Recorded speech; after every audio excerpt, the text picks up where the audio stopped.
Do you know who Gary Gilmore is? Gary Gilmore, an American serial killer. He went by two names, Gary Gilmore and Faye Robert Kaufman. That is his actual birth name. He changed his name, or his name was changed for him, sometime later on when he was adopted. But throughout his crime spree in America, he changed back and forth between the two to confuse law enforcement on who he is. But he's not the important part here. He's just a side note. Now, Gary Gilmore was executed by firing squad for his crimes on January 17th, 1977 in Utah, the state of Utah here in America. Now, they weren't set up to do the firing squad.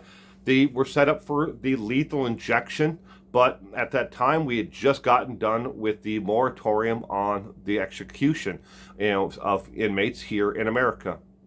So they went with the firing squad, the next option, because he was next up on the list to die by, capital punishment. But that's it, again, yet another small side note to the entire thing.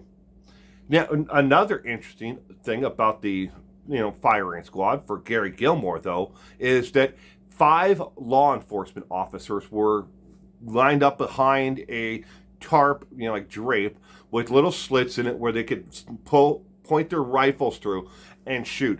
And none of them knew, or are supposed to know, which one of them has a live round and which one of them have a dummy round.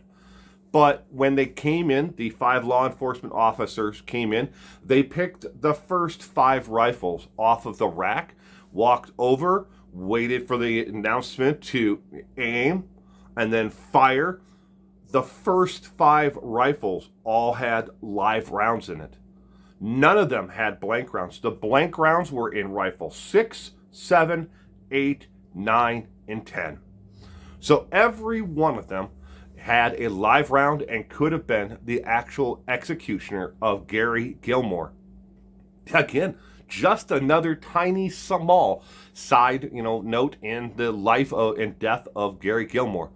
But what I wanted to bring to your attention today is something that you see every single day of your life and you don't even know that is connected to Gary Gilmore. As Gary Gilmore was being led to the cannery where they were actually going to do, it was a closed down cannery that they had hastily set up as the firing squad, the death house. As he was being led to the actual death house, after finishing his last meal, on his way to the actual death chamber, death house, if you will, he said, "Let's do this." And as he got strapped into the actual chair for the firing squad, he repeated it again. "Let's do this, and let's do it."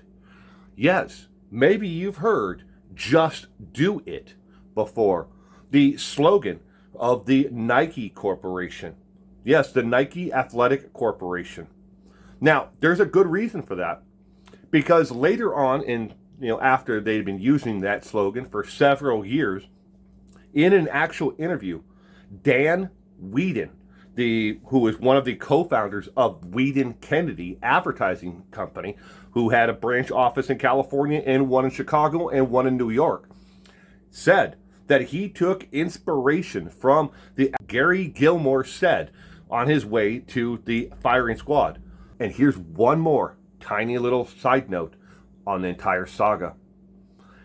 Not only did Dan Whedon get inspiration from what Gary Gilmore said and use it later on for the Nike Corporation, but in the actual copyright and the trademark of "Just Do It," Gary Gilmore is listed in the actual copyright as the person who came up and was the inspiration for the slogan. Yes, on his way to his deathbed, the one thing that he had to say later on is now out here in the general public and everybody knows it. Just do it. Hey, if you liked this video, consider giving it a thumbs up and subscribing to this channel. New content every single week. You have a great week. Hey, you've made it to the end of another video. You can go ahead and watch more content here and subscribe here. Thank you.